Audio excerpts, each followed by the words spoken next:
fort longtemps la société américaine, l'histoire américaine, et avec Dominique Sémonnet, qui est avec nous dans cette salle.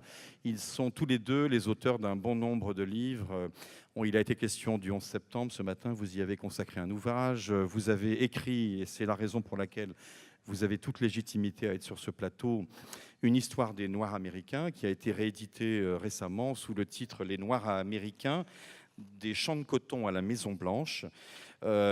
Et à côté de vous, un écrivain qui est un écrivain américain à plus d'un titre, puisque originaire de Kingston en Jamaïque, Marlon James vit aux États-Unis maintenant depuis un certain nombre d'années. Il enseigne la littérature à l'université de Saint-Paul dans le Minnesota et il vient de faire paraître en France son 3e roman, Brève histoire de 7 meurtres, une grande fresque qui nous entraîne des ghettos de Jamaïque où la question de la couleur et de la négritude, de l'identité noire est une composante très importante et qui nous entraîne ensuite jusqu'à New York, un New York ravagé aussi par les questions autour de ce sujet, et on aura l'occasion d'explorer ces sujets avec lui, bien évidemment, puisque je dirais que ça nous concerne aussi, nous.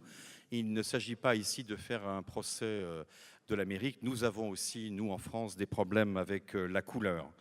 À côté de Marie Furtner, qui traduit les propos de Marlon James, Alain Mabanckou, l'un des écrivains français les plus originaux, je serais tenté de dire, parce que vous faites une synthèse vous-même entre l'Afrique, l'Europe et l'Amérique. Vous avez écrit, beaucoup réfléchi sur cette question, et je crois que c'était important que nous ayons sur ce plateau un écrivain français pour éviter de limiter le sujet à l'Amérique. Et puis parce que toute votre œuvre est traversée de ce questionnement. Je dirais juste que votre texte, qui est formidable et que j'encourage tout le monde à lire, les leçons inaugurales du Collège de France que vous avez données, Lettres noires, des ténèbres à la lumière, ça dit exactement tout ce dont il va être question aujourd'hui.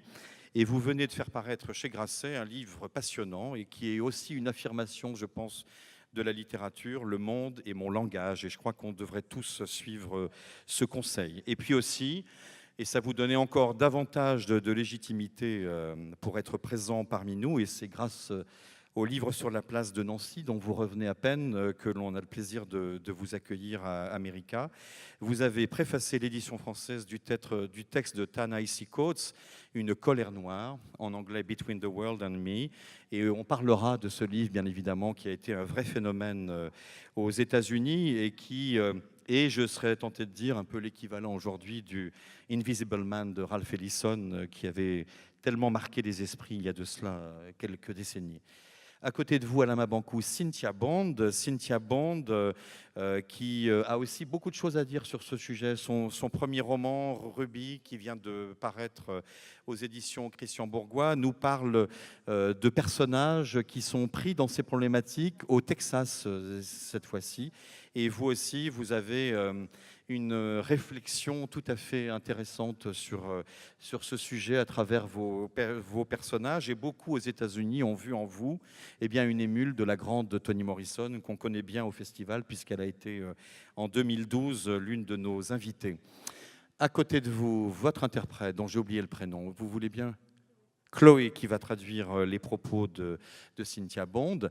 À côté de Chloé, Michel Zlotowski, qui sera la voix française de James McBride, qu'on est très heureux d'accueillir à America pour la première fois. Et James McBride, il va avoir un rôle particulier. Non seulement c'est l'un des meilleurs connaisseurs de la culture populaire américaine, il vient de consacrer il y a peu de temps un livre à James Brown, qui est une grande figure de la musique noire. Et à travers son roman, L'oiseau du bon Dieu, qui est paru en 2015 en France, il s'intéresse un peu, je serais tenté de dire, à l'histoire et à la racine du problème. Alors on va prendre le temps tous de s'exprimer, de discuter, de pouvoir ensuite aller et venir. Mais je vais commencer peut-être par une question toute simple, et je vais commencer par la poser aux dames, Cynthia Bond dans un premier temps et Nicole Bacharan dans un deuxième temps. Si vous deviez les uns et les autres, y compris vous Alain qui avez vécu aux États-Unis et qui y séjournait, vous y vivez encore et vous y séjournez très régulièrement, vous faites des allers-retours entre les continents. Comment vous définiriez aujourd'hui ce que signifie être noir aux États-Unis? Cynthia Bond.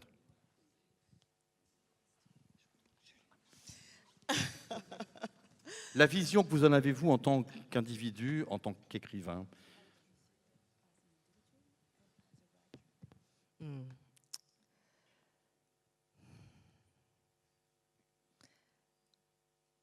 I believe that when I walk with my ancestors behind me.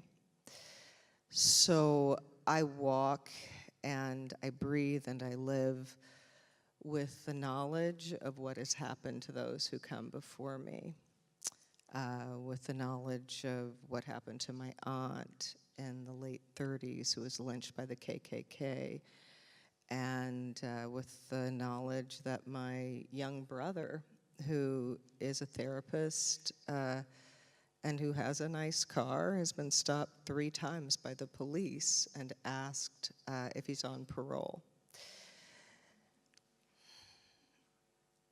It is something, this air of racism has existed, I've felt it my entire life. And with the recent movement, the Black Lives Matter, and then the shootings, when I walk into a store, there is an energy, eyes on me in a way that they never have been. And I recently saw in a just department store letters arranged that said KKK in my neighborhood store. As a writer, you know, I write not just as a Black person, I write as a Black woman. And we have all of the experiences that Black men have had, meaning all Black people, and then we have the unique distinction of sexism. And do you mind if we make a pause for translation? Yes, yes, yes, I'm so sorry, and I'm all done now. That's it. It is much better for the audience. Yes, yes, yes. Je suis convaincue que lorsque je marche également dans les pas de mes ancêtres. Et lorsque je marche, lorsque je respire, lorsque je vis, je le fais toujours avec la conscience de ce qui est arrivé aux gens qui ont vécu avant moi. Je le fais avec la conscience, par exemple, de ce qui est arrivé à ma tante, qui, à la fin des années 30, a été assassinée par le Ku Klux Klan. Je le fais avec la conscience de ce qui arrive à mon jeune frère, qui est médecin, qui conduit une belle voiture, et qui pourtant s'est fait arrêter 3 fois par la police, qui lui a demandé s'il était en liberté conditionnelle. Le racisme, c'est quelque chose que j'ai ressenti toute ma vie. Et depuis les mouvements récents, donc le Black Lives Matter, depuis toutes ces émeutes qui ont eu lieu, et bien maintenant, quand je rentre dans un magasin, je sens une énergie étrange. J'ai l'impression que tous les yeux se braquent sur moi d'une manière qui ne m'était pourtant encore jamais arrivée auparavant. Et récemment même, dans mon supermarché de quartier, j'ai vu que quelqu'un avait tagué les lettres KKK pour le Ku Klux Klan. Et en tant qu'écrivain, je n'écris pas uniquement en tant que personne noire, j'écris également en tant que femme noire, ce qui signifie que je suis porteuse de toutes les expériences des hommes noirs au sens des êtres humains noirs, mais que, cerise sur le gâteau, je suis également victime de sexisme.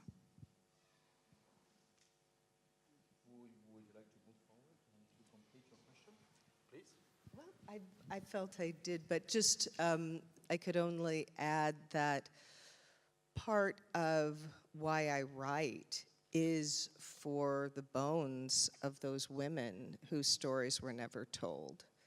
I write for all of the silences because Black women have been silenced in a way that in some ways, it's hard to say no one else or no other group has, because That may not be entirely correct, but it feels like that to me. And I want to break silences. And just finally, my character is called Ruby in my novel. There is an old myth that when Black people cried in slavery, that those tears were crushed into the soil and they became diamonds, the hardest structure on earth. And I believe that when we bleed, and as women we bleed and we bleed and we bleed, that blood goes into the soil, it's crushed, and it becomes rubies, and that is our treasure. Our past, our pain, our anger is our treasure.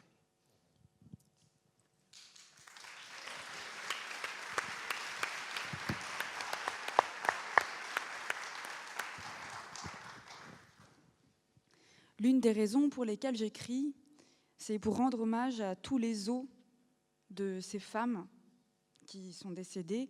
C'est pour écrire toutes ces histoires qui n'ont jamais été dites. Et moi, j'écris pour combler tous ces silences. En effet, je pense que les femmes noires ont été réduites au silence d'une manière dont, bien entendu, je ne peux pas dire d'une manière qu'on n'a connu aucun autre groupe, aucune autre communauté, car ce serait sans doute faux. Mais en tout cas, c'est ce dont j'ai l'impression parfois. Et j'écris pour briser les silences. D'autre part, le personnage de mon livre s'appelle Ruby, et il y a un vieux mythe selon lequel, lorsque les Noirs étaient esclaves, et lorsqu'ils pleuraient de douleur et de souffrance, eh bien, ces larmes tombaient dans le sol, et elles y étaient écrasées pour finalement, en étant écrasées dans la terre, se transformer en diamants, ce qui est la structure la plus solide, la plus dure qui existe sur Terre. Et je pense que lorsqu'on saigne, et en tant que femme, vous le savez bien, on ne fait que saigner, pour ainsi dire, ce sang, lui aussi, tombe dans la terre, et à force d'être écrasé et mélangé à la terre, il devient des rubis, ce qui est un trésor. Je pense que notre passé, toute notre peine, toute notre douleur, ce sont aussi nos trésors. Nicole Bacharan, vous, quel est votre regard, quel est votre sentiment sur cette question que vous connaissez bien? J'ai beaucoup de mal à prendre la parole après Cynthia, qui a dit des choses tellement fortes, justes et directes, qui est allée directement à l'essentiel. Je n'ai pas sa légitimité, je n'ai pas son expérience. Mon expérience à moi, c'est celle d'une historienne franco-américaine, passionnée par l'étude de cette société et qui est aussi à ma place de manière différente le désir d'exposer l'injustice et de donner une voix justement à ceux qui n'en ont pas eu particulièrement dans le passé. La question initiale de Francis était comment définiriez-vous ce que c'est d'être noir aux États-Unis? Et je dirais, me semble-t-il, que c'est être américain, mais être toujours menacé de voir sa qualité d'Américain contestée par une inscription comme celle que Cynthia décrivait à l'instant, KKK, qui est une déclaration, une volonté de meurtre, car c'est bien de cela qu'il s'agit, par des électeurs réunis autour de Donald Trump qui contestent la place des Noirs aux États-Unis, par des policiers qui, on l'a vu tragiquement ces derniers mois, ne prennent pas la moindre précaution ou même vont au-delà de l'agression de base pour préserver ces vies noires dont vous parliez. Et ce qui a profondément changé à cet égard dans les dernières années, ce n'est pas ce danger permanent où les Noirs américains peuvent se ressentir, même dans un pays qui a élu Barack Obama, c'est la présence des téléphones portables, qui fait que tout d'un coup, ce que les Noirs racontent depuis des siècles et des décennies n'est pas contestable, c'est visible. On peut tous le voir. Et auparavant, je reviens sur la question des victimes de la police, La victime ne pouvait pas raconter ce qui était arrivé. Il y avait une seule version, celle d'un policier qui disait « j'étais en état de légitime défense, j'étais menacé ».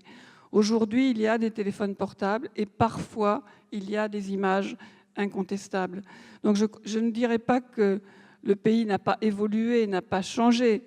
Je ne fais pas là une appréciation des qualités, des défauts de l'homme politique, Barack Obama, mais des électeurs américains qui l'ont choisi largement à 2 reprises. On voit que ce pays a changé et en même temps, cette année, on voit qu'il reste dans des segments de la population une haine, un rejet qui trouve à s'exprimer malheureusement à travers le candidat républicain. Alors, juste avant que ce débat commence, pour que les invités soient informés, bon nombre d'entre nous par ici ont vu le film de Ryan Coogler, Fruitvale Station, hein, qui est exactement ce dont vous venez de parler, Nicole. James McBride, quel est vous qui avez beaucoup écrit à la fois des articles, des livres sur différents aspects de la culture américaine, qui consacrait dans votre roman L'oiseau du bon Dieu une épopée autour des prémices de la guerre civile et des affrontements qui déjà se profilaient. Comment est-ce que vous définiriez, vous, du point de vue qui est le vôtre, comment est-ce qu'on résumerait pour des Français, qu'est-ce que ça signifie être noir aujourd'hui aux États-Unis?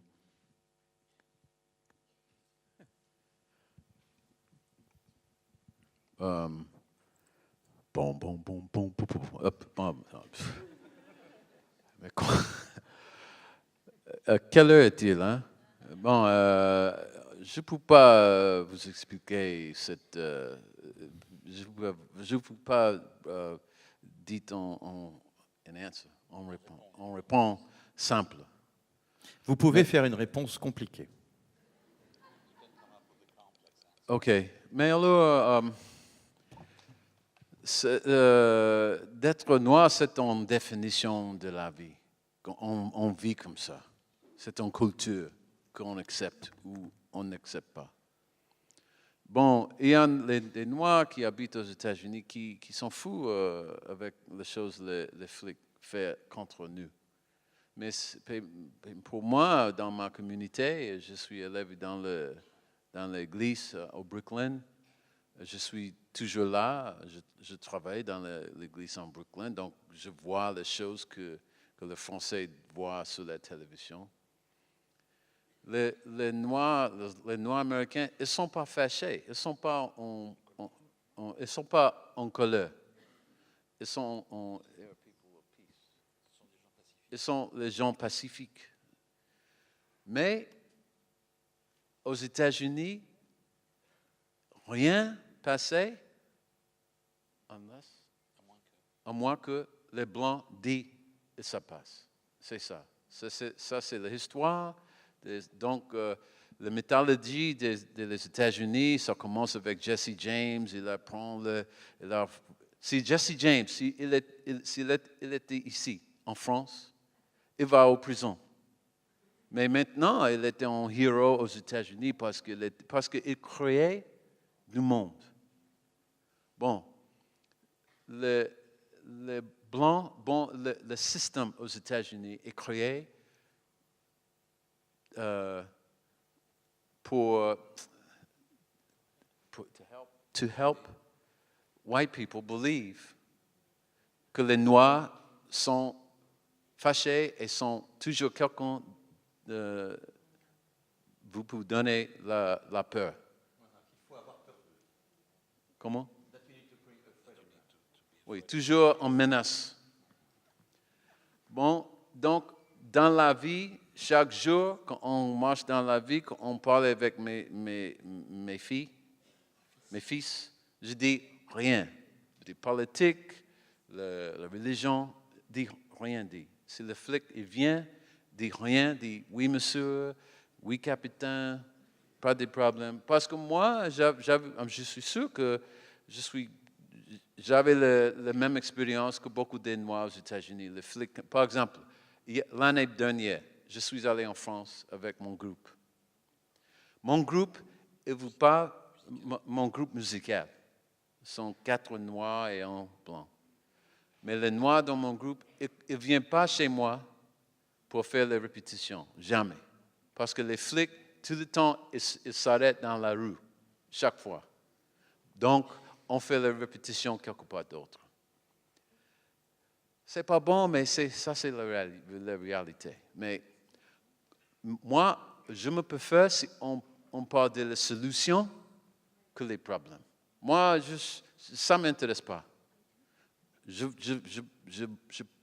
marche avec l'ancestor, tout ça, c'est bon. Je suis fatigué avec ça. Je vous parle avec la solution. En France, vous avez des problèmes vous-même. Parce que les Arabes qui habitent ici, ça c'est grave. Donc, il faut qu'on parle de solutions. Raison, discours, solution. Pas des problèmes. Je suis plein de problèmes. Les Noirs aux États-Unis, nous, tout le monde, on connaît le problème. Il faut qu'on parle de la solution. Parce que la solution ici est la même que chez moi. Et finalement, si vous apprenez la culture des États-Unis, vous faites une grande faute. Quand vous voyez les Disney, les choses comme ça, quand vous apprenez le racisme de nous, c'est dommage, c'est à vous. Mm-hmm. Donc, si vous voulez changer, mais il faut couper les cultures de violence que nous avons enseignées. Nous avons vous enseigné. C'est ça. On est bien d'accord, James McBride. Je crois qu'on partage tous beaucoup de choses et que tout, d'une façon ou d'une autre, nous concerne de la même manière. Alain Bankou, vous qui bénéficiez, comme je le disais tout à l'heure, d'un point de vue qui embrasse plusieurs dimensions, votre avis à vous, écrivain africain, écrivain français, écrivain enseignant aux États-Unis, quelle est votre perspective dans la synthèse qui est celle de votre vie, d'une certaine façon? Merci. Oui, ça marche, Alain, je pense. Ça marche, ok. Merci beaucoup. Je suis très heureux de faire cette rencontre. Ce que je pourrais expliquer, c'est aussi de la même manière qu'on a posé la question de ce que ça faisait d'être un noir aux États-Unis. La question qui se pose sur moi, comment être un Africain, donc noir africain, aux États-Unis, à côté des Noirs américains, des Blancs, des Asiatiques, bref, de cette société américaine qui est considérée comme une superposition d'ethnies. Il y a le fait que, en dehors de la question des Black Lives Matter, en dehors des questions des meurtres et des assassinats, mais il y a aussi la question fondamentale dans laquelle on n'a jamais eu une véritable explication des rapports entre les Africains et les Noirs américains, les Africains américains. Ça reste le plus souvent dans l'ordre de l'angélisme, du mythe, le Noir américain qui rêve l'Afrique, sa mère, le continent mère, et de l'autre l'Africain qui arrive avec la réalité qui est là. Donc ce lien existe que j'avais un peu essayé d'expliquer dans, je crois que c'était dans Le sanglot de l'homme noir, la confrontation que j'avais eue avec un noir américain qui, dans une voiture, qui nous ramenait jusqu'à Washington pour le mariage d'un noir américain, d'un franco-américain. Et ces noirs américains m'avaient carrément traité de mandingue, donc mandingo. Donc c'était, et qu'il me reprochait le fait que j'étais un Africain qui venait manger en quelque sorte le pain des Noirs américains aux États-Unis. Donc ça, c'était une facette qui m'avait marqué pendant longtemps. Mais tous les Noirs américains ne sont pas pareils. La majorité des Noirs américains que je vois me perçoivent comme celui qui peut leur expliquer la réalité de leurs racines.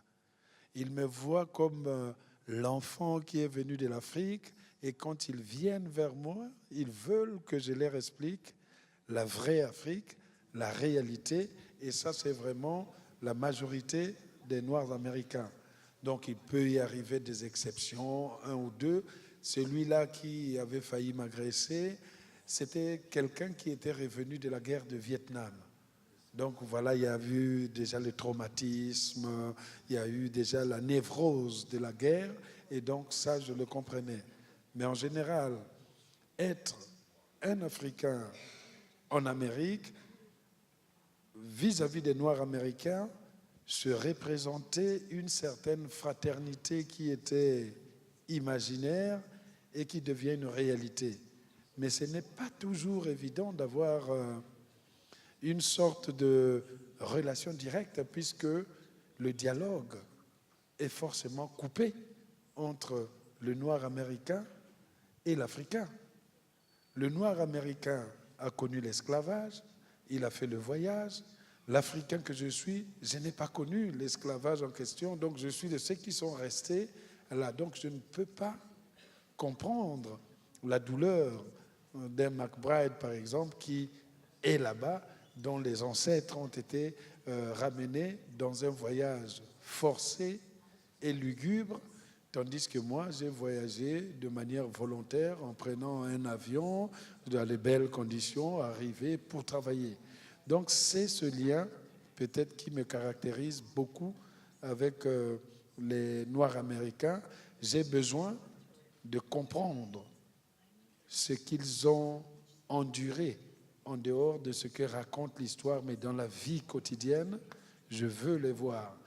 De la même manière, ils ont besoin que je sois là pour leur dire que l'Afrique n'est pas seulement un continent dont il faut rêver dans le mythe, mais qui a aussi ces grands problèmes qui sont causés pas toujours par les Blancs, mais parfois par les Africains eux-mêmes, qui sont au pouvoir et qui sont restés en complicité et en connivence avec les dirigeants européens.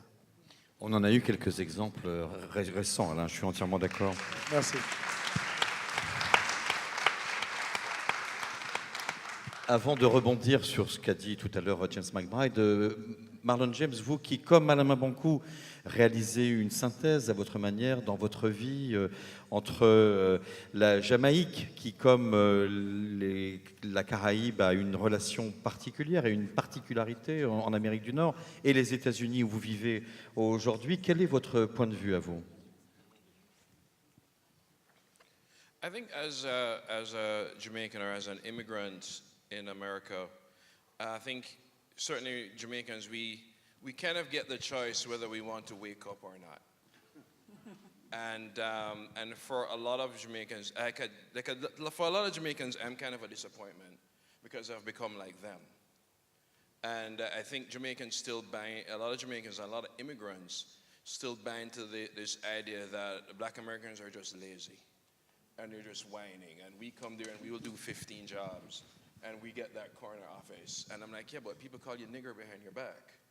And we, you know, I had to go to America and come back to see racism in Jamaica, because there are certain things I just took for granted. I just took it, it's normal. If I'm going to a nightclub in a t-shirt, I don't get to go in. But if the white tourist shows up, he gets to go in, and that's just how it is. And it never occurred to me, a lot of these things that we take for granted.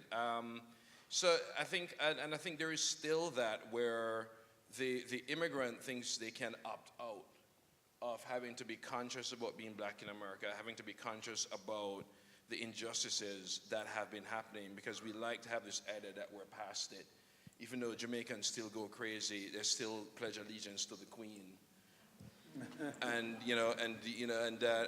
by Queen I mean Queen Victoria. And I think that, for example, you know, I live in Minneapolis, and I can choose to not be a friend of Black Lives Matter if I want. But one of the most organized enemies of Black Lives Matter lives in my city. That's where Philando Castile was just murdered. And the police union will do everything in their power to make sure in fact, he's back at work. And that's one of the most organized oppositions to Black Lives Matter in the country. So whether I like it or not, if I don't want to be friends with this movement, that's fine, but the big enemy of this movement couldn't care less. And I've seen, Minneapolis has probably, the only police force that's worse is probably Los Angeles. And Do you mind if we make just a short pause? Thank you, Marlon. Bon, alors mon point de vue en tant que Jamaïcain et en tant que Jamaïcain qui a émigré aux États-Unis, je peux dire en fait que nous avons un choix. Nous avons le choix en tant que Jamaïcains de nous réveiller ou non. Pour beaucoup de Jamaïcains, en fait, je suis une déception parce que je suis devenue comme eux. Parce qu'en Jamaïque, on a cette idée du noir américain qui est paresseux, qui se plaint tout le temps, alors qu'en Jamaïque, on est obligé de faire 15 petits boulots pour s'en sortir. Et moi, j'ai envie de leur dire, oui, mais toi, on t'appelle nègre derrière ton dos. En fait, ce que j'essaye de dire là, c'est qu'il m'a fallu partir aux États-Unis et retourner en Jamaïque pour me rendre compte du racisme qui est absolument partout dans mon pays d'origine. Il y a plein de choses en Jamaïque qu'on accepte sans se poser de questions. Par exemple, le fait que quand on est noir et qu'on porte un t-shirt, qu'on veut aller dans un club pour aller danser, on nous refusera l'entrée, alors qu'un touriste, on le laissera rentrer. Pour nous, c'est normal. Et jusqu'au moment où je suis partie aux États-Unis, c'était quelque chose dont j'avais absolument pas confiance. Donc, l'immigrant qui va partir aux États-Unis va prendre conscience de cette injustice. Alors qu'en Jamaïque, la plupart des gens sont fous et sont encore des défenseurs de la reine. Et quand je parle de la reine Victoria. Donc, bon, moi j'habite à Minneapolis. Et ce que je peux dire, c'est que je peux, en tant qu'Américain à Minneapolis, je peux choisir de ne pas faire partie du mouvement Black Lives Matter. C'est à Minneapolis que Philando Castile a été attaquée. Elle est de retour maintenant au travail, mais je peux choisir de ne pas être amie avec cette personne. Et donc là, il s'apprêtait à continuer en parlant de la police à Los Angeles. Please keep going. Yeah. Really quick example. When I first moved to Minneapolis, I had a friend there from Jamaica as well. And at some point in this family that invited us to dinner, a white family, at some point we established that we weren't like them, we were good black.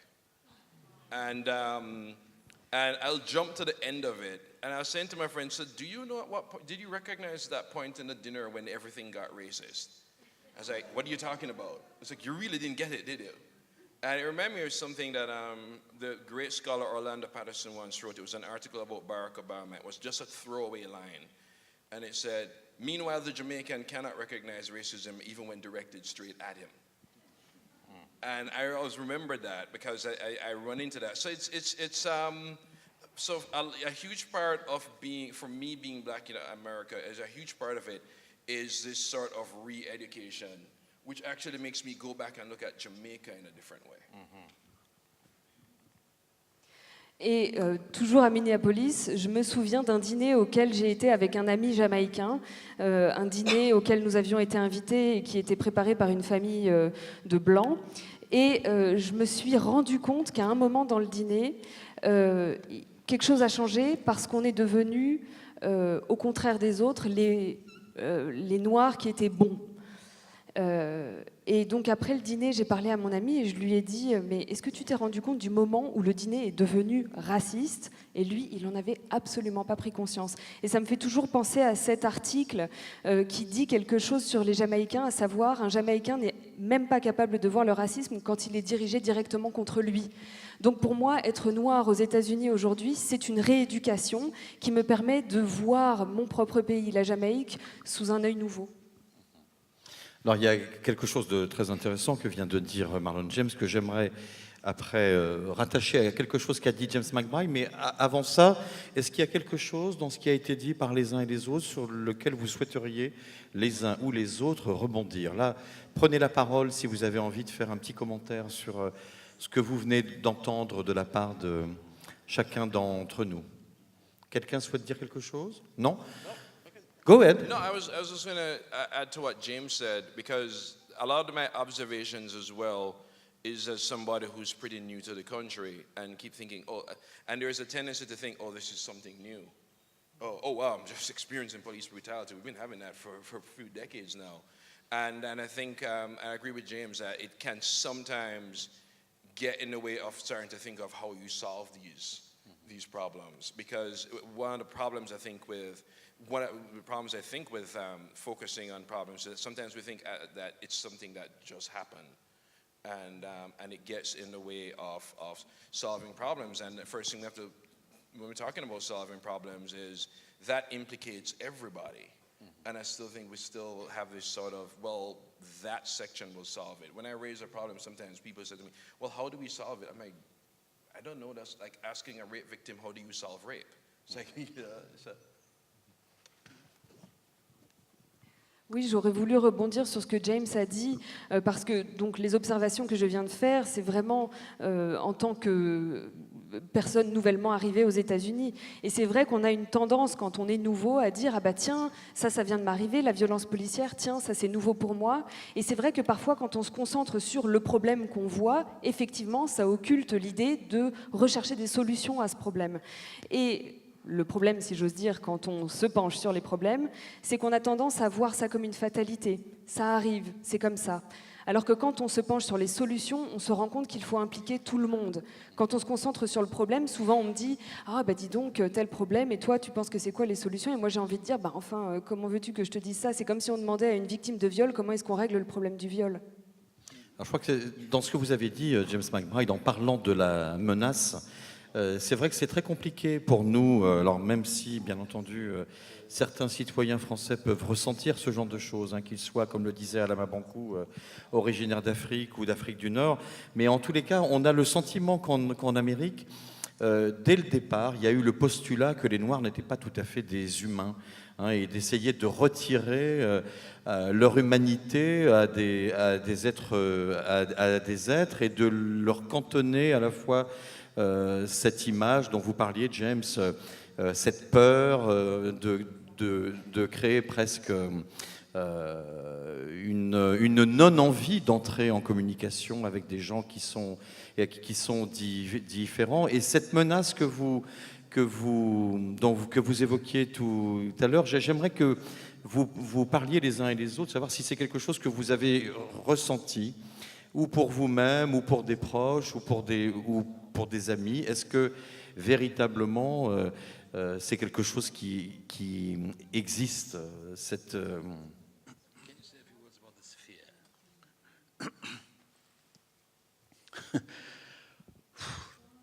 Ah bon,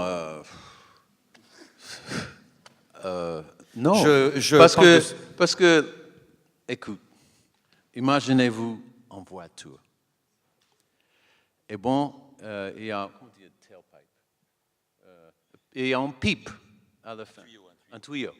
Et bon, et chaque jour, votre job est mettre le pipe comme ça. Et vous mettez, you put your mouth on the pipe. Vous mettez votre bouche autour du tuyau. Vous fumez le pipe. Donc, il y a quelqu'un... Bout d'échappement. Qu'est-ce que c'est? OK. Oui, vous mangez. La voiture, ça c'est la société américaine. L'homme qui prend le tuyau d'échappement, c'est le noir, et quand il est fini, c'est le flic, et quand il est fini, c'est le pauvre. Il change. Pour les flics, ils croient que c'est qu'eux doivent le faire. Pour les noirs, c'est nous. C'est nous, on croit. Pour les pauvres, quelquefois, ils ne savent pas. Bon, si quelqu'un, le flic pour nous, dans la communauté, il n'est pas là pour nous.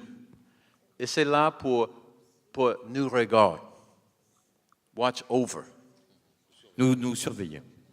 Oui, c'est ça. Et bon, à cause de ça, l'idée que les flics sont là pour vous, ça c'est disparu. Pour changer ça, il faut que les flics va à l'université, il fait la psychologie, étudier les choses comme ça.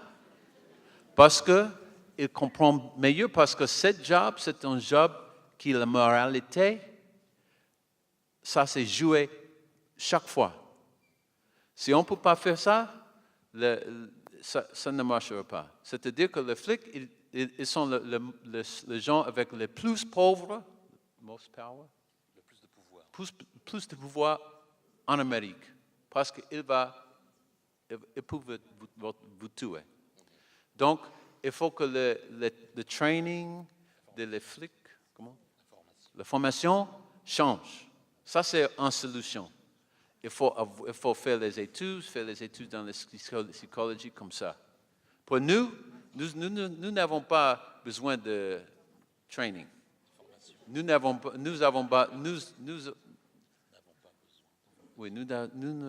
besoin, whatever.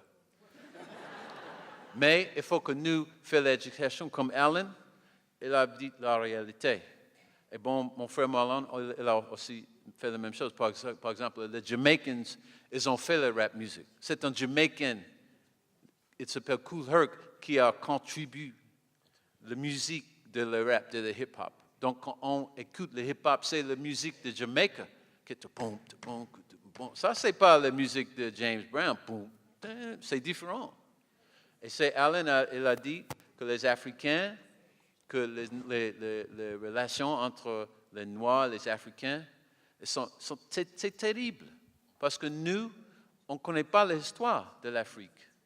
Mais il faut dire qu'il y avait des Africains qui travaillaient dans le Civil Rights Movement.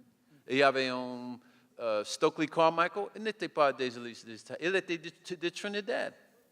Donc le cycle d'ignorance, ça continue quand on parle ce que les choses de la violence des flics contre les Noirs. C'est ça.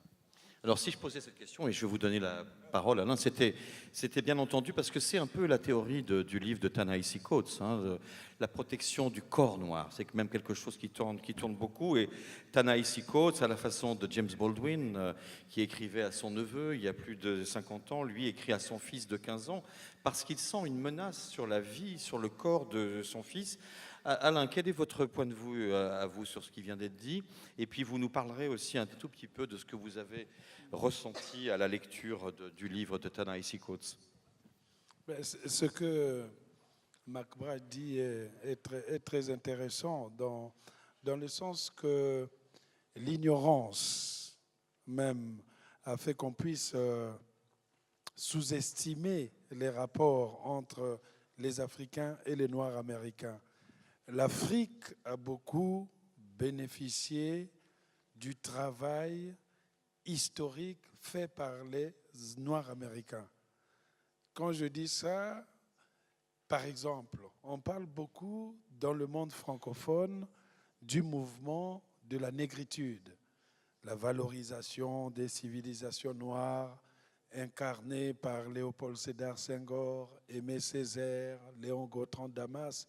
Mais la négritude n'est qu'une version pratiquement francophone de ce que les Américains, les Noirs américains avaient fait avec Harlem Renaissance, avec ces écrivains qui étaient artistes menacés aux États-Unis, qui allaient transposer Harlem Renaissance à Paris. Quand on va voir arriver les Joséphine Baker, les James Baldwin, les Richard White, tous ici à Paris. Donc, non seulement les grands mouvements qui se sont passés en Afrique ont été impulsés par les Noirs américains, ou ce qu'on appelle en général le monde noir. Regardez qui le plus a vanté, par exemple, le panafricanisme. J'allais rajouter à votre panthéon Bob Marley, Senghor et Césaire. Voilà. Bob Marley, il a chanté contre l'apartheid, il a chanté qu'on puisse libérer Zimbabwe, il a vénéré Haïlé Sélassié, il a posé le mouvement des Rastafari comme étant l'élément qui permettrait de libérer l'Afrique.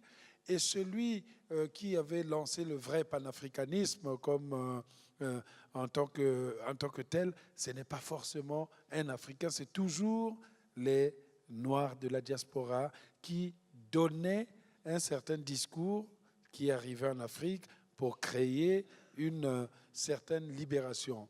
Et ce mouvement peut-être tend à... Ce mouvement continue, mais on ne le voit pas clairement, puisque quand on voit même dans la mode, il y a une certaine valorisation vis-à-vis des Noirs américains. On voit les clips de Beyoncé qui recommencent à porter des signaux africains. Dans la musique, on accuse à juste titre Michael Jackson, par exemple, d'avoir picoré la chanson de Manu Dibango. Vous savez, dans l'album Thriller, hein, quand il chantait Mamasa, Mamasa, Mama Kosa, Mamasa, Mamasa, Mama Kosa. Mais ça, c'est Sol Makossa de Manu Dibango, et Jackson avait été condamné pour cela. Mais il suffisait seulement que j'explique à Manu Dibango que ce n'est qu'un retour entre les anciens et peut-être la nouvelle génération pour que ça se fasse. Et d'ailleurs, Manu Dibango n'avait pas accepté d'être dédommagé de beaucoup. Je sais qu'il a tort vu la fortune de Michael Jackson. Et voilà, il avait pris un franc. À l'époque, on parlait en franc. Un franc, juste en pensant que chaque fois que je vois Manu Dibango, je dis mais non, il fallait prendre beaucoup de millions pour que tout le monde mange dans cette fortune et retourner construire une école en Afrique avec ça. Donc il y a cette relation. Et puis pourquoi j'avais accepté de préfacer le livre de Ta-Nehisi Coates, Une colère noire, parce que c'était intéressant. Il traitait d'une question noire américaine, la question du corps du noir américain, qui tout le temps est devenu en quelque sorte l'élément fondamental qui est utilisé pour légitimer pratiquement une violence qui serait naturelle. Ce corps noir que nous portons a une signification historique par rapport aux violences qu'il a subies, le corps en question. Mais en même temps, en faisant la préface, je ne voulais pas écarter la question de la France. Comment on percevait en France l'Africain. Et vous savez que depuis les guerres qui se sont faites, même pendant, au moment où les Américains débarquaient, au moment où on faisait les guerres, le noir américain en Europe était perçu comme faisant partie de ceux qui libéraient la France, ceux qu'on recevait avec des chansons. Et voilà. Il n'était pas considéré comme le tirailleur sénégalais qui était à côté, qui lui, on l'a arraché de sa brousse, on l'a amené ici pour faire une guerre dans laquelle il ne serait gagnant sur aucun point. L'Amérique, comment serait gagnante parce qu'elle consoliderait sa place de première nation, mais l'Afrique était lointaine. Dans ces années-là, personne ne voulait y aller. Il y avait des moustiques, des caïmans, des mouches tétées, donc on ne voulait pas y aller. Mais tout d'un coup, c'est les tirailleurs sénégalais qui viennent libérer les gens. Le seul qui a critiqué, c'était James Baldwin, qui avait dit « Je ne comprends pas Richard White », qui est lui-même un noir américain, ayant fait des grandes études, sorti de cette bourgeoisie noire américaine. Richard White, qui vivait avant les James Baldwin et autres, n'avait jamais dit un seul mot sur la situation des exactions des tirailleurs sénégalais dans l'armée française, dans les armées européennes. Alors même que James Baldwin, quand il s'est promené à Paris, dès que la police l'attrapait, on le voyait en tant que noir. On pensait bien qu'il est africain. Et dès qu'il montrait le passeport africain, il était relâché. Ce qui n'était pas le cas américain, de vous voulez dire, ouais. Ah, pardon, j'ai dit quel passeport là? Africain. Non, américain. Mais voilà, c'est un frère. Alors, ce qui est très intéressant dans votre préface, Alain, c'est que vous vous intéressez aussi, je dirais, au complément inévitable, à savoir le raciste. Hein, vous en parlez, et le raciste, pas seulement qu'aux États-Unis, mais ici en France, puisque finalement l'ennemi, c'est celui qui retire l'humanité à l'autre. Ce que vous venez de dire me fait penser, hier on avait au festival Jake Lamar, que vous connaissez très certainement, américain qui vit en France depuis plus de 20 ans. Et Jake racontait qu'au début, quand il est arrivé à Paris en 93, il se faisait souvent arrêter par la police. Et à partir du moment où on comprenait qu'il était américain, tout allait pour le mieux. Et subitement, cette qualité d'américain le paraît visiblement de propriété absolument étonnante. Avant de demander à Nicole Bacharan son point de vue, j'aimerais, Cynthia Bond, comment est-ce que vous réagissez à ce qu'on vient de dire et qu'est-ce que vous avez à dire sur cette question du corps noir qui est très présente dans votre livre? Okay, first I want to just speak to a little bit about what James was saying about police and how important it is for them to be educated. There is a program that is happening, and it's in a very small community, and I don't remember which state, but what they are doing is that they are allowing the police to come into the community without their uniforms. They are going to community meetings, they're meeting people, they're going to schools, they're getting to know young people, children. They are developing a personal relationship. They get to know the names of people in the area, in the neighborhood. And then when they put the uniform on and they are interacting with people, they are people. And that really is the answer, because we do not see people as people. I think that that's what happens in America so much, is that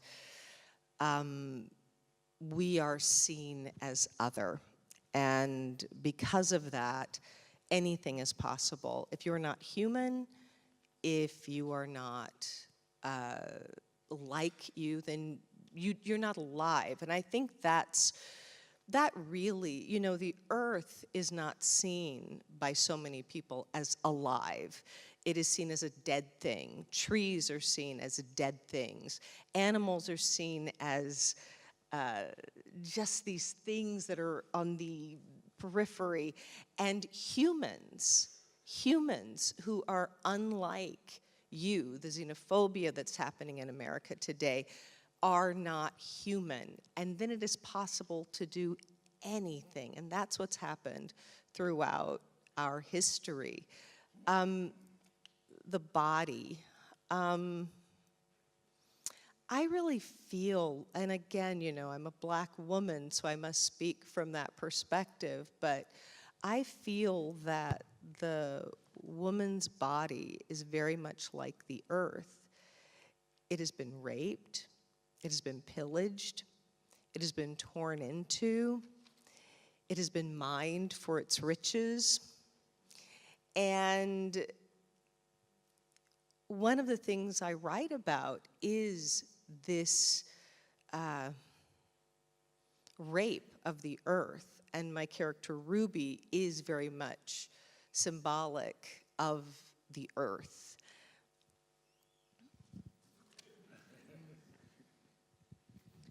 Oui, je voudrais tout d'abord rebondir sur ce que James disait au sujet des forces de police et du besoin de les former différemment, ou mieux.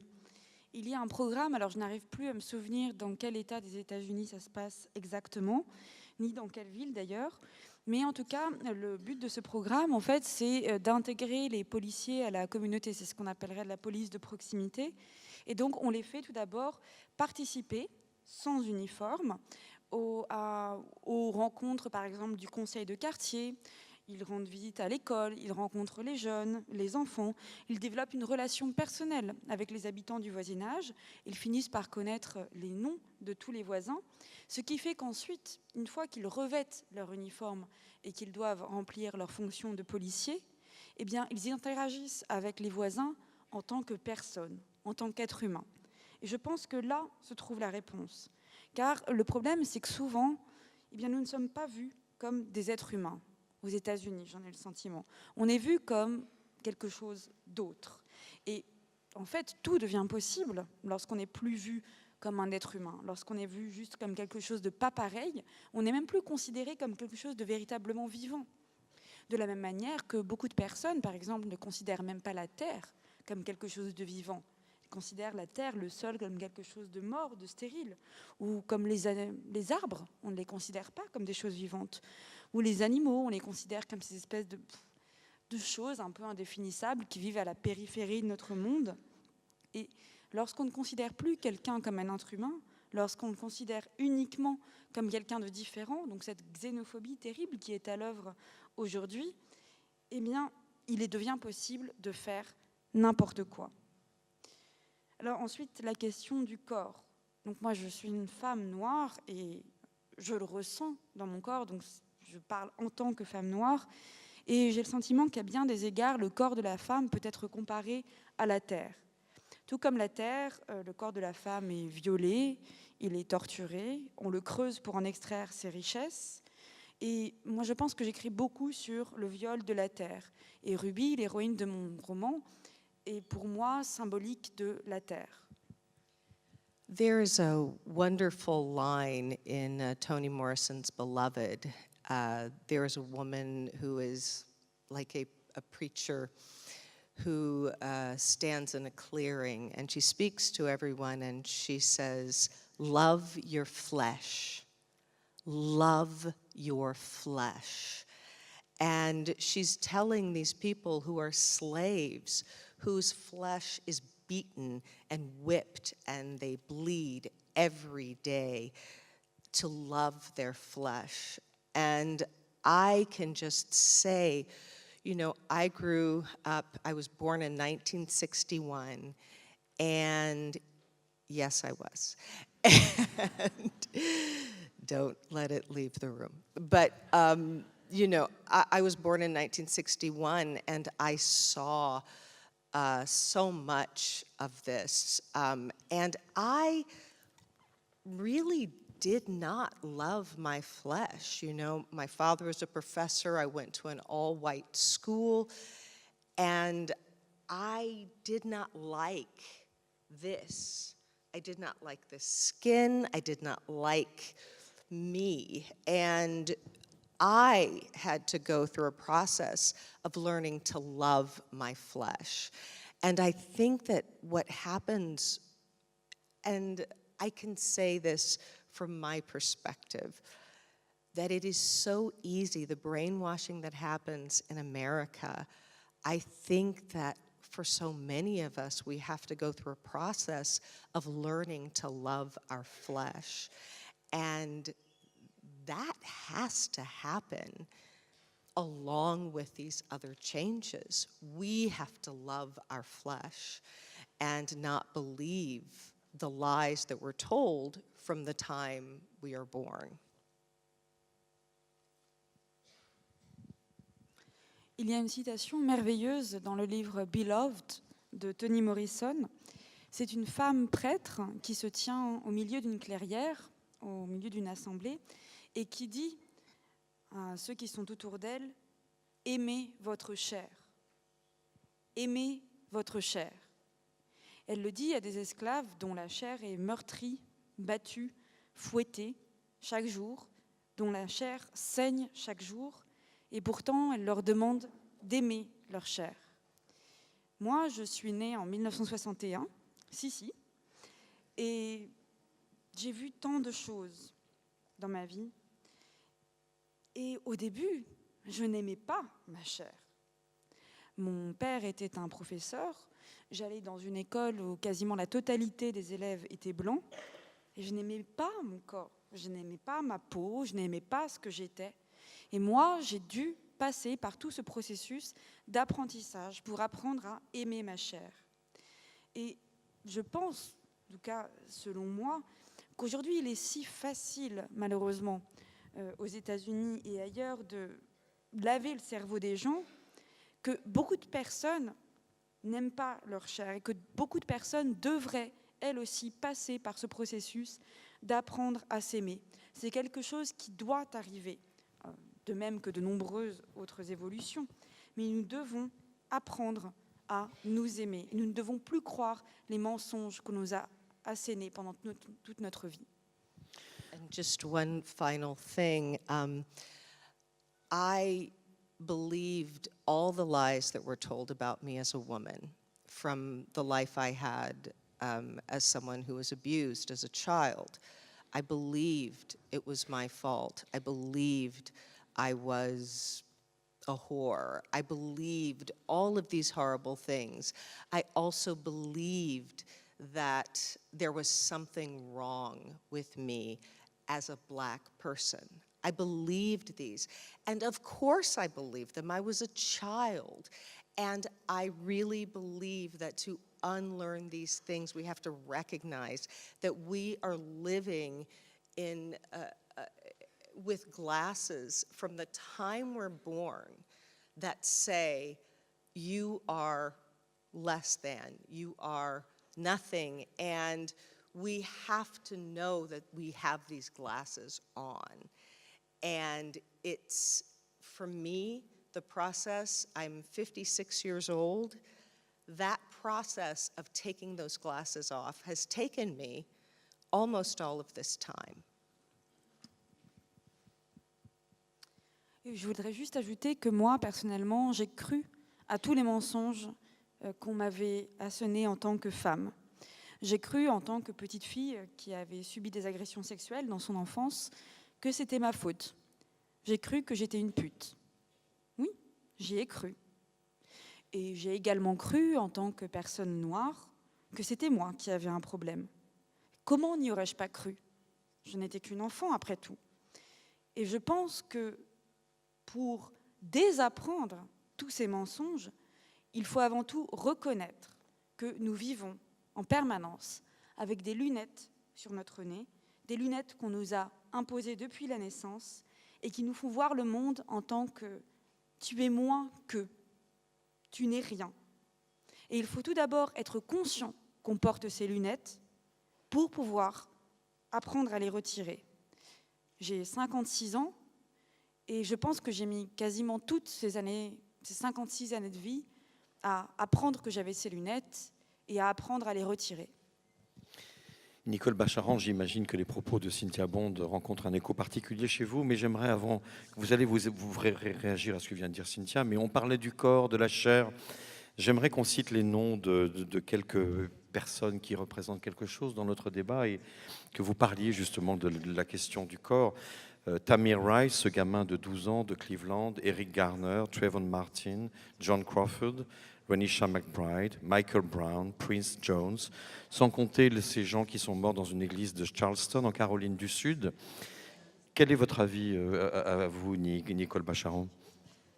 Je pense que dans ce débat, et de plein de différentes manières, quand on essaye d'exposer ce qui se passe en Amérique, mais pas qu'en Amérique, ce qui se passe en France, ce qui se passe dans tous les pays du monde de différentes façons selon l'histoire et l'héritage, et que l'on cherche à exposer ce qui se passe, mais aussi à développer des solutions pour lutter contre ces tragédies du racisme, on en revient toujours à la nécessité de développer l'empathie.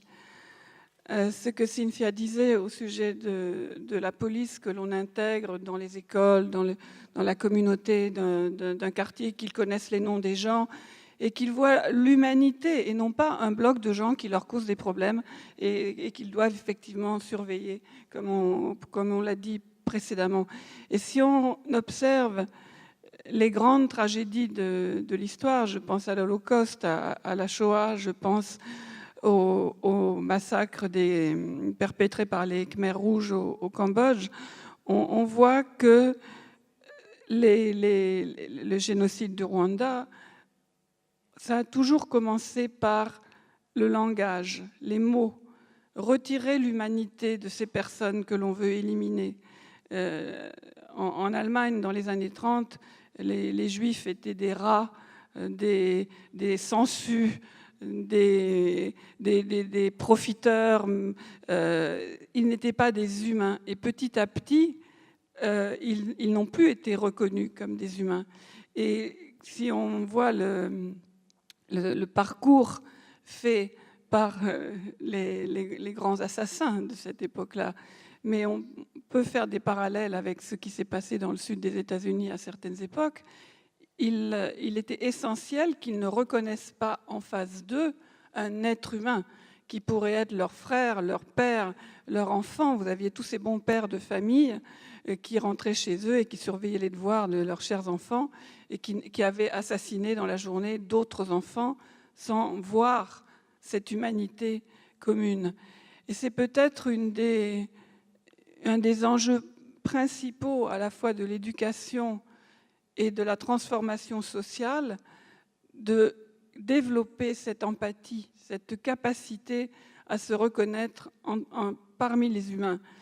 Et moi, j'ai longtemps vécu dans le sud des États-Unis, qui est une région que j'aime beaucoup et qui m'a fait aussi très peur, parce qu'en étudiant le passé de cette région, avec des choses qui survivent encore aujourd'hui, on voit qu'on était dans je pense à l'époque avant la guerre de sécession, dans un monde très, très faux, qui était supposé être plein de grâce, d'élégance, aristocratique, avec ses belles dames et ses gentlemen, etc., alors que c'était construit sur une violence physique, raciale, insensée. Et il y avait on reconnaît ces choses-là en Allemagne, en Autriche, dans les périodes les plus tragiques, mais il y a d'autres exemples peut-être encore plus près de nous, c'est-à-dire qu'il y a un vernis de culture, et la culture ne préserve en rien contre la destruction de l'empathie. Culture, élégance, on aime la musique, on fait des soirées, etc. Mais ça n'empêche pas qu'on puisse détruire des personnes dont on a réussi à se convaincre pour un tas de raisons qu'ils n'étaient pas des humains. Et je ne peux pas parler aussi bien que Cynthia de la tragédie des femmes noires en Amérique, mais c'est certain que ça a été une tragédie silencieuse pendant des siècles, puisqu'à l'époque de l'esclavage, la notion de viol d'une esclave n'existait pas. Leur corps était à disposition. Elles étaient même supposées trouver ça très très bien, c'était dans leur nature. Et pratiquement rien n'a changé pendant la ségrégation. Et acquérir ce statut d'être humain et savoir dire et voir reconnu cette expérience des femmes noires en Amérique, c'est une tâche sans fin. Et je terminerai ce propos juste sur cette question de l'empathie. Francis a souhaité citer, ça me touche beaucoup, le nom de ces hommes qui ont été, et femmes aussi d'ailleurs, qui ont été tués récemment par la police aux États-Unis. Et je me souviens que quand Trayvon Martin a été abattu en Floride par un garde qui n'était même pas un policier, mais qui a vu un jeune homme noir avec une capuche et qui s'est dit, voilà, ça c'est certainement un voleur, et qu'il n'a pas été lui demander ce qu'il faisait là, qu'il a abattu directement. Barack Obama a dit, si j'avais un fils, il aurait ressemblé à Trayvon Martin. Et juste ça peut réveiller quelqu'un, ça peut réveiller ce réflexe d'empathie qu'on a tous besoin d'inculquer à nos enfants et de pratiquer nous-mêmes et de développer là où nous sommes, qu'on soit professeur, policier, femme au foyer, n'importe quelle situation nous nous trouvons, il faut essayer toujours de retrouver l'humanité de la personne qui est en face de vous. De moi aussi. Marlon James. I like the idea of talking about solutions, and one of the ones I thought about is, for every policeman who knocks on a door because they heard of somebody who has been living there 30 years broke in, there's a person who called that cop. For every policeman who shows up somewhere, there's a witness that reported it first. And Claudia Rankin talks about this, that one of the things that we need to do is, I think, white Americans need to learn to police their imaginations. That a good example, last week, Lena Dunham was at a party. Lena Dunham, who was in Girls. We have Girls in France as well. Right, she's at a party, nobody's paying attention to her because maybe she's a boring woman. And she creates this whole narrative about this black football player, Odell Beckham, how he must be sizing her up and he must be looking at the size of her breasts and thinking she's not hot and maybe he would hit that, but I'm not going to hit that. And she creates this whole fantasy of this black man over-sexualizing her. Fine, you can do that in your mind if you want. We all fantasize. But she also felt she was entitled to make this public, to talk about it in a public forum, to publish it. This is an entire fantasy in her head that she has made of the thing that this over-sexualizing of the black man that Americans have been doing for centuries. And the first thing I thought of is, this is what got Emmett Till murdered. You know, this is it, first she gave a non-apology. Well, it's irony. It's like, actually, no, you're being a racist idiot. Some translation first, and then you will be able to tell the people who Emmett Till is, because I don't think everyone knows. Oui, alors j'aime bien l'idée d'essayer de trouver des solutions. Et d'ailleurs, une des solutions à laquelle j'ai pensé, c'est la suivante. Pour chaque policier qui frappe à une porte pour vérifier qu'il n'y a pas eu de vol, il y a quelqu'un qui a appelé la police. Il y a un témoin qui s'est prononcé. Et donc, comme le disait Claudia Rankine, il y a vraiment quelque chose que les Américains blancs devraient faire, c'est-à-dire d'apprendre à contrôler leur imagination. Lina Dunham, l'autre, il y a eu à peu près une semaine ou deux, était à une fête. Et pendant cette fête, personne ne lui parlait, peut-être parce que c'est quelqu'un d'ennuyeux, je ne sais pas. Toujours est-il qu'elle a commencé à fantasmer sur un sportif noir. Elle a commencé à imaginer le fait que ce noir puisse la regarder, imaginer la taille de ses seins, peut-être qu'il avait envie de la séduire. Bref, elle a le droit de fantasmer, tout le monde fantasme, tant que c'est dans la tête. Mais cette femme s'est sentie le droit de parler de ce fantasme et d'ensuite en parler par écrit et de publier cet écrit. Alors cette sursexualisation de l'homme noir, c'est quelque chose qui existe depuis des décennies, depuis des siècles. Et c'est ça qui a d'ailleurs tué Emmett Till. Et d'ailleurs, cette femme a ensuite publié des excuses qui n'en étaient pas, puisqu'elle a dit que c'était de l'ironie. Ben non, c'était du racisme. Just before you keep on, vous savez qui est Lena Dunham. Cette série Girls, la vie de trentenaires, c'est leurs aventures sexuelles. C'est une série qui passe en France sur Orange. No, just that also has to happen. My friend Greg Tate talks about the black sex machine gone berserk. How it's very easy for Americans to slip into this mode that, oh, he was out to rape you or whatever.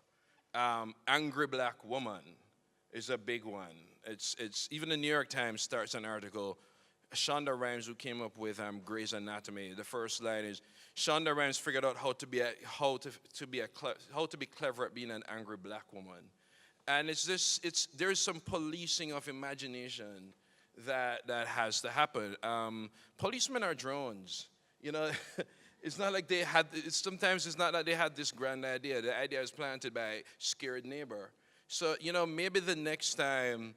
A rather distinguished black gentleman shows up on the doorstep throwing down his travel bags, maybe he lives there, as opposed to trying to break into his own house. Maybe the person who is smoking a cigarette outside your neighbor's house has a reason to be there. And I think that is we're talking solutions as one of the things that has to happen. Oui, d'ailleurs, j'ai un ami qui parle d'ailleurs de la sex machine noire qu'est l'homme noir. L'idée que l'homme noir peut violer, l'idée d'ailleurs aussi de la femme noire en colère, même le New York Times parle de femmes dans ces termes-là. Donc l'imagination doit être cadrée. Les policiers, finalement, ce ne sont que des drones. Ce n'est pas eux qui ont toutes ces idées machiavéliques. Parfois, c'est simplement un voisin qui a tout commencé. Donc la prochaine fois qu'on voit un homme noir arriver devant la porte d'une maison avec son sac, peut-être que tout simplement, c'est parce que c'est là qu'il habite. Il n'est pas nécessairement en train d'essayer de rentrer par effraction. Peut-être que la prochaine fois que vous verrez un homme noir fumer devant la porte de votre voisin, peut-être que tout simplement, il est en train de fumer sa clope et il a peut-être une très bonne raison d'être là. Donc quand on parle de solution, ça pourrait en être une toute simple. Et pour la petite histoire, Emmett Till, c'est un adolescent de 16 ans. I was going to tell who Emmett Till was. Emmett Till was a young black man who was 14. In 1955, he was accused of whistling at a white woman. And he was taken and lynched and brutally killed at 14. And if you get a chance to see his picture, he looks like he's maybe about 11. So this is a really, thanks for bringing up that particular story, because I think it really speaks to exactly what you're talking about. Chloe? Can I add something? First, Chloe is going to translate what Cynthia just said. Oui, pour ceux qui ne le sauraient pas, Emertel, c'était un jeune garçon de 14 ans qui, en 1955, a été accusé d'avoir sifflé sur le passage d'une femme blanche. Il s'est fait capturer et il a été lynché et assassiné d'une manière extrêmement brutale, à 14 ans.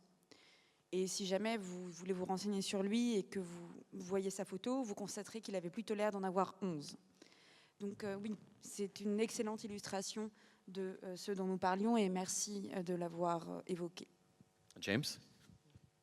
I'm going to ask to be translated this time. Okay. One of the things that's really not talked about here, and everyone's making some very, very good points. I particularly like to hear Cynthia talking about black women and their humanity. Bien, bon, je voudrais ajouter une chose qui n'a pas été dite jusqu'à présent, et j'étais très heureux d'entendre Cynthia parler de l'humanité des femmes. African Americans are accustomed to our art going from our community to the larger world. Les Afro-Américains sont habitués à passer de leur communauté à une communauté plus large, plus importante.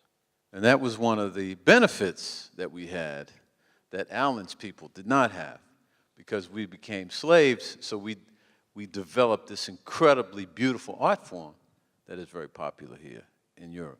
Et c'est un des bénéfices que les gens dont Alain a parlé ont pu jouir. Mais nous avons, parce que nous avons été esclaves, nous avons pu développer cette forme artistique extraordinaire que vous connaissez aujourd'hui. 100 years from now, people will study jazz, John Coltrane, James Brown, Robert Johnson, the way kids today study Mozart, Beethoven, and Bach. Et en fait, dans 100 ans d'aujourd'hui, je suis certain que les enfants dans les écoles apprendront la musique du jazz, ils apprendront Coltrane, ils apprendront Brown, ils apprendront d'autres auteurs afro-américains de la même manière qu'on apprend aujourd'hui dans les écoles Bach ou Beethoven. Now, one of the things that you used to do really well here in France, because I've been here many, many times, is that, and you still do it, is you celebrate art in a very high place. Et en fait, une des choses que vous faites le mieux ici en France, et je le sais parce que je suis venu à plusieurs reprises, c'est que vous portez véritablement l'art au pinacle. That's why Alan is here. That's why Ta-Nehisi Coates, who wrote that book that you referred to, moved here for a year. Because in your government and in your culture, you pay for art. You're willing to pay for it. But who pays us for our art? How many people do if I can name for you every musician who has come here in the 50s and 60s and was a star and who died broke, drunk, with no money, no house, no car in America, I could fill the room with their names. Et une chose que vous faites bien aussi, et c'est la raison pour laquelle Alain et Ta-Nehisi Coates sont venus ici en France, c'est que votre gouvernement paye pour la culture. Vous payez pour la culture. Mais nous aux États-Unis, qui nous paye? Je peux vous dire les noms des musiciens qui sont venus en Europe, qui sont venus en France et qui ont été considérés comme des étoiles, comme des stars, et qui sont rentrés aux États-Unis et qui sont morts sans le sou, en crevant de faim, sans voiture, sans rien du tout. Et qui nous paye donc? So one solution, since we're talking about solutions, is we must force our governments to pay artists for art. And we must be willing to pay for it. Because if we don't, then the great hip-hop music becomes a soda commercial. And the new generation of this melange of beautiful music that exists here, that comes from the suburbs to the city, that comes from Africa and Panama and East India, if we don't pay for it, then it evolves into the violence that we see before the police because no one is listening to our young people. That's part of, so we have to force ourselves and our governments to pay for art, to pay these young people to perform and to do artistic things so they have an outlet for expression. Et donc, parmi les solutions, celle-là, il faut absolument que nous parlions et que nous convainquions nos gouvernements qu'il faut payer les artistes, il faut pouvoir les subventionner. Sinon, le hip-hop et tous ces merveilleux mouvements musicaux, ça finira par de la pub pour des boissons gazeuses. Ce mélange qu'il y a de tous les genres, de Panama, d'ailleurs, sinon personne ne va finir par l'écouter. Il faut forcer les gens, il faut nous forcer nous-mêmes à payer pour que l'art puisse vivre. Et sinon, si nous n'écoutons pas ces jeunes, tout ça va se transformer en violence. En conclusion peut-être de cette rencontre, we have one last question, Cynthia. Go ahead, 1 minute. I wanted to talk about solutions, and one of the things that, and Roxane Gay made this point really clearly in Bad Feminist, that when you are saying to someone, You're talking of Roxane Gay, c'est une écrivaine haïtienne. Ah, okay.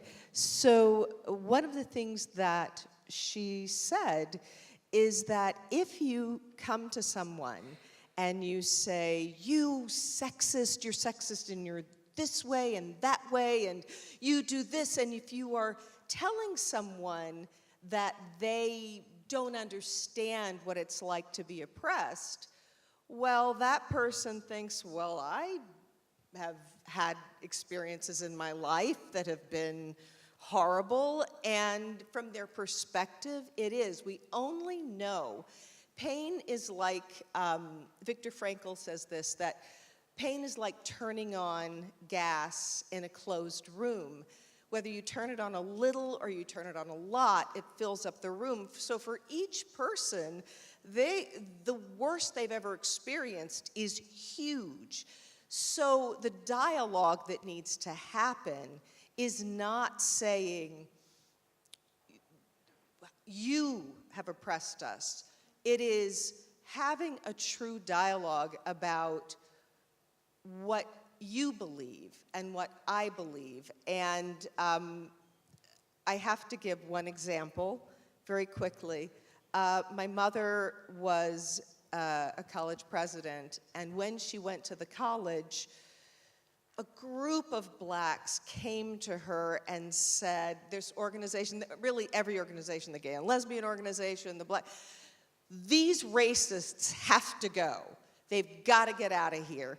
And Mom said, they will, but I'm going to keep my job. So this is how we're going to do it. And by the end of it, the most racist board member was advocating for affirmative action because it's about a dialogue and it's about communication. And that really is how change is made.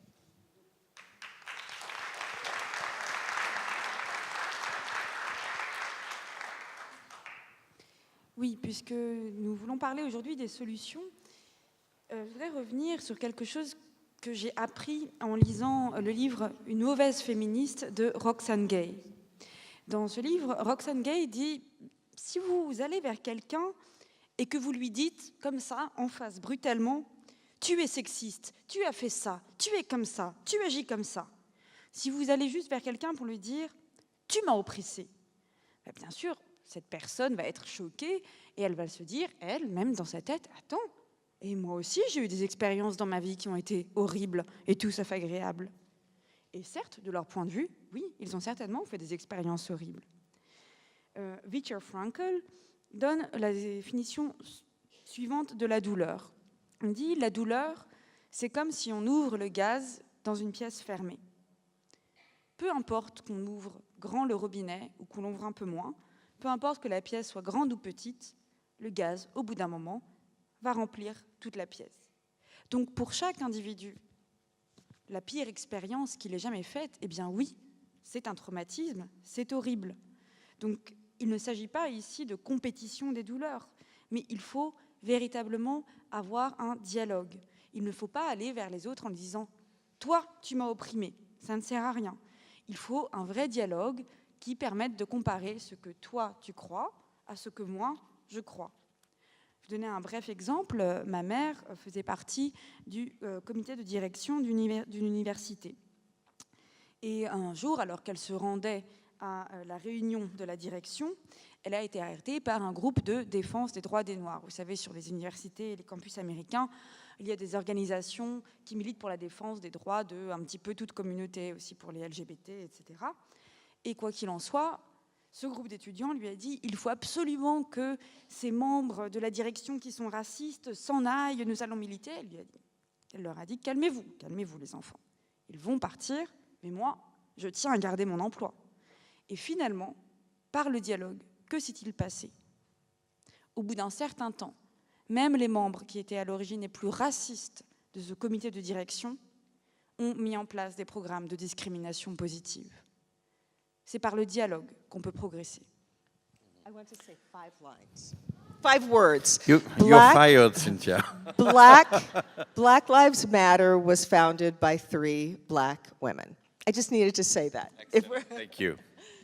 I was joking. I wish we had a weekend entirely. Je vous laisse traduire, Chloé. Juste une précision, Black Lives Matter a été fondé par 3 femmes noires. Alors moi, je vais faire réagir Alama Bankou, Marlon James et Nicole Bacharan sur ce qui doit malheureusement être de notre conclusion. Alors, Ta-Nehisi Coates, Alain dit quelque chose de très beau dans son livre. Ils ont fait de nous une race, nous avons fait de nous un peuple. On est dans une situation un peu particulière et pour nous, Français, on a un regard sur l'Amérique qui est un peu particulier et je pense que comme vous, Nicole Bacharan va pouvoir le partager. On a le sentiment que malgré la lutte pour les droits civiques, malgré Martin Luther King, malgré l'élection d'Obama, avec toutes les horreurs que Trump a débité pendant sa campagne, on a le sentiment de revenir un peu au point de départ. Et on se dit, et quand vous, dans votre préface de Ta-Nehisi Coates, vous parlez du raciste, j'ai le sentiment finalement que l'élection d'Obama a libéré la parole raciste, qu'elle a cristallisé les peurs de ces pauvres blancs qui, comme le disait James McBride de tout à l'heure, ont été élevés un peu dans la crainte de l'homme noir. Quelle est votre vision dans ce moment qui est quand même très très particulier? On a le sentiment d'effectuer un retour en arrière absolument extraordinaire et toutes ces morts tragiques dont on parle depuis tout à l'heure, elles nous ramènent un peu à des heures sombres.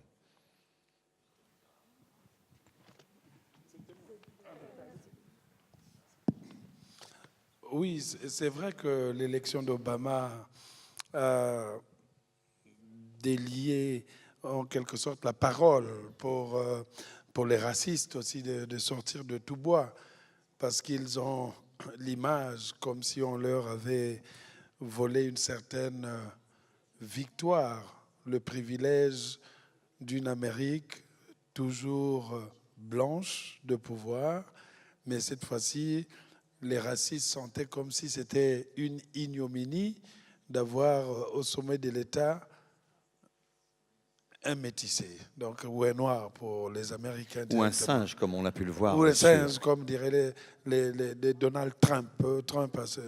Je pense aussi que ce n'est pas parce que une personne de couleur est devenue président de la République qu'elle va enrayer tous les problèmes des États-Unis. Vous savez que pendant que les Noirs américains attendaient que Obama règle tous les problèmes des Noirs, le racisme et autres, les Africains aussi, ils attendaient qu'Obama vienne déloger tous leurs présidents dictateurs. Parce que les Africains croyaient qu'Obama est devenu le président du continent africain. Donc, que leurs présidents, à eux, étaient devenus des préfets. Donc, il y a donc une certaine dichotomie, même dans la conception de ce qui s'est passé.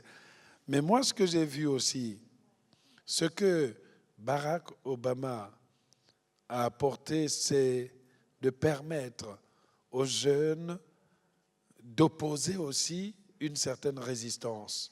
Le cas de Black Lives Matter, c'est la même chose. C'est-à-dire que cette fois-ci, les droits civiques ne sont la revendication des droits civiques, la revendication de l'intégrité n'est plus simplement laissée à quelques grands intellectuels un peu aux cheveux grisonnants qui vont lancer des grands principes, mais c'est les jeunes qui s'emparent des outils de communication, le Black Lives Matter, c'est quelque chose qui va naître, qui va partir d'un hashtag et qui va finir par un grand mouvement qui va bouleverser au point que tous les hommes politiques sont obligés de faire la danse du ventre autour de ces militants pour le faire.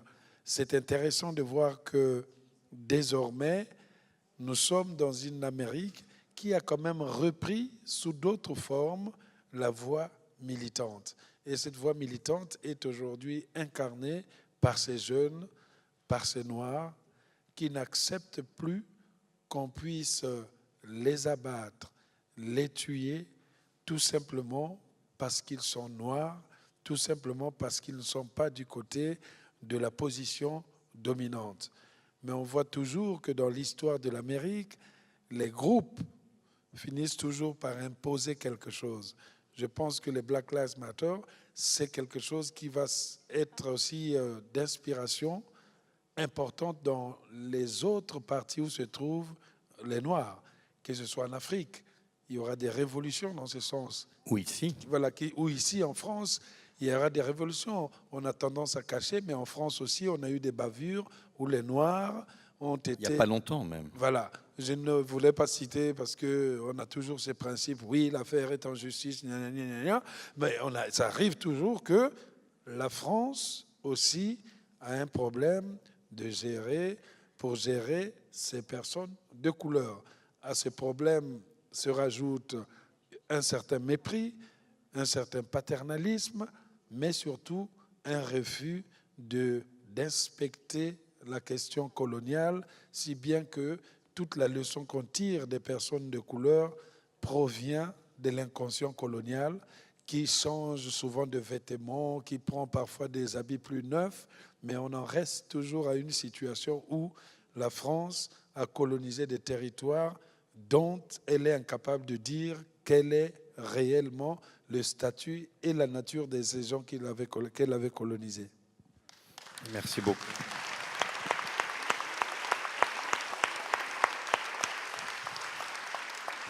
Marlon James. I don't know if I have a final comment, just to Or to react to what Alan just said.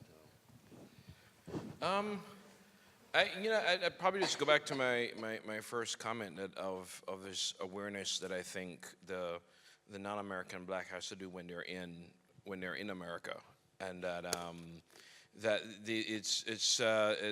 that we don't get option number 3, which is to opt out of either recognizing the problems or organizing yourself around solutions. And I think that's becoming more and more apparent as we go on. One of the things, though, I was talking in a panel before this. I did a video earlier this year called "Are You Non or Are You Anti?"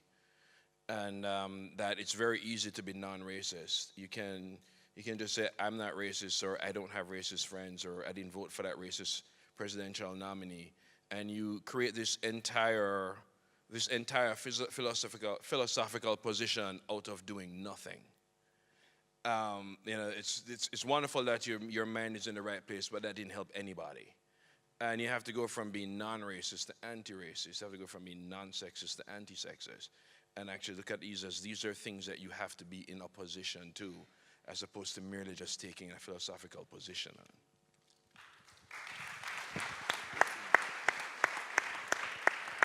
Je reviendrai à ce que je disais plus tôt quand je parlais de cette prise de conscience que les non-américains ont lorsqu'ils arrivent aux États-Unis. Cette idée que maintenant, on n'a plus la possibilité de fermer les yeux sur ce qui se passe. On voit les problèmes, on tente de trouver des solutions et au fil du temps, cela apparaît comme de plus en plus évident. J'ai été sur un plateau plus tôt où j'ai parlé d'un article que j'ai écrit sur le fait d'être non ou anti-raciste. Et j'expliquais qu'il est très facile d'être non-raciste, de se dire non-raciste, de dire qu'on n'a pas d'amis racistes, de dire qu'on n'a pas voté pour tel ou tel candidat raciste. C'est une posture philosophique qui, au final, permet de ne rien faire du tout. Donc effectivement, c'est bien d'avoir la bonne idée, mais ça n'a aidé absolument personne. Il faut passer d'être non-raciste à devenir anti-raciste. C'est la même chose avec le fait d'être non sexiste et devenir anti-sexiste. Il faut tout simplement agir et ne pas se contenter d'avoir cette idée philosophique en tête. Alors Nicole Bacharan, c'est à l'historienne que vous êtes et à l'observatrice assidue de la vie politique américaine. Vous, quel est le regard que vous portez quand même sur cette situation assez chaotique pour le moins? Est-ce qu'on a le sentiment d'un grand retour en arrière et d'une Amérique qui, excusez du peu, mais si Trump est élu, je crois qu'on va tous se faire porter malade et être en arrêt maladie pendant un petit moment. Francis, je ne sais pas si vous me... Oui. Je ne sais pas si vous me confiez la responsabilité de conclure ce débat, mais c'est une lourde responsabilité parce que je suis vraiment, comment dire, humbled d'être entourée d'écrivains aussi remarquables avec une pensée aussi profonde. Je pense que, certes, l'élection de Barack Obama, sa présence à la Maison-Blanche pendant 8 ans, a libéré la parole raciste. Mais je suis convaincue que l'Amérique qui a élu Barack Obama n'a pas disparu. Et certes, ce n'était pas le Messie, mais c'était un bon président qui a fait de son mieux. Et on verra, quand ce sera vraiment le regard des historiens qui pourront juger ces 2 mandats, à la fois pour son influence en Amérique et son influence dans le monde. Je pense qu'il n'a certes pas tout réussi, mais le jugement de l'histoire sera bienveillant à son égard. Et aujourd'hui, on est dans cette tourmente épouvantable. On a l'impression, comme Francis vient de le dire, que l'on revient en arrière, qu'il y avait des choses qui étaient acquises, qu'on n'aurait pas besoin d'y revenir, que c'était clair, et qu'on avait avancé vers vraiment un progrès de la compréhension mutuelle, de l'intégration raciale, et que tout d'un coup, on a cette caricature d'une Amérique des années 50 dans ce qu'elle pouvait avoir de pire qui revient sur le devant de la scène.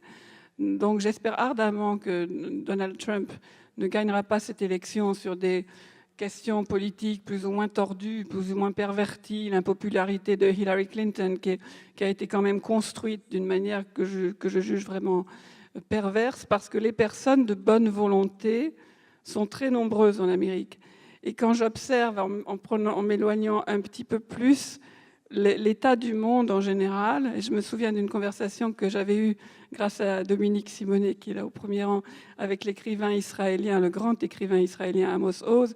Il disait toujours, quand vous regardez les grands moments de violence aujourd'hui, dans certaines manifestations, dans certains crimes qui sont commis à travers le monde, vous voyez toujours des personnes dehors, généralement jeunes, il faut le dire, parce qu'il faut la santé et l'énergie pour ça, qui sont très en colère, très violentes, et on ne voit pas tous les braves gens qui sont chez eux à ce moment-là parce qu'ils ont peur de sortir, mais qui veulent élever leurs enfants en paix, qui veulent prendre soin de leurs parents qui vieillissent et qui veulent tendre la main à leurs voisins et qui ne savent pas toujours comment faire.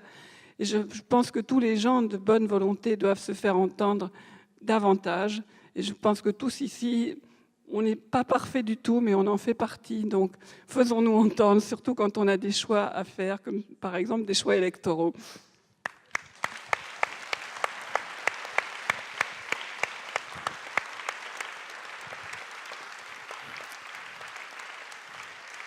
C'est ce qu'on appelle des paroles d'espérance, hein, et Dieu vous entende, Nicole. Alors, vous allez pouvoir retrouver les auteurs si vous le souhaitez.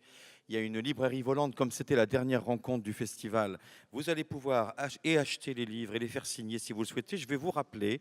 Alors, vous avez un formidable livre d'histoire. On n'a bien entendu pas pu couvrir le sujet. On aurait dû organiser avec Cynthia un week-end entier sur le sujet, un marathon. Mais en tous les cas, le livre de Nicole Bacharan en édition de poche, Les Noirs américains, des champs de coton à la Maison-Blanche. Les livres d'Alain Mabanckou, alors outre son roman formidable Petit Piment ou Le sanglot de l'homme noir, plus récemment Lettres noires, des ténèbres à la lumière, les leçons inaugurales du Collège de France, et puis surtout ce livre qui vient de paraître, qui résume à lui seul pas mal des problématiques de notre rencontre, Le monde et mon langage, qui vient de sortir aux éditions Grasset. Et Alain Mabanckou a préfacé le livre Phénomène, comme dit l'éditeur autrement, Ta-Nehisi Coates, Une colère noire, lettre à mon fils.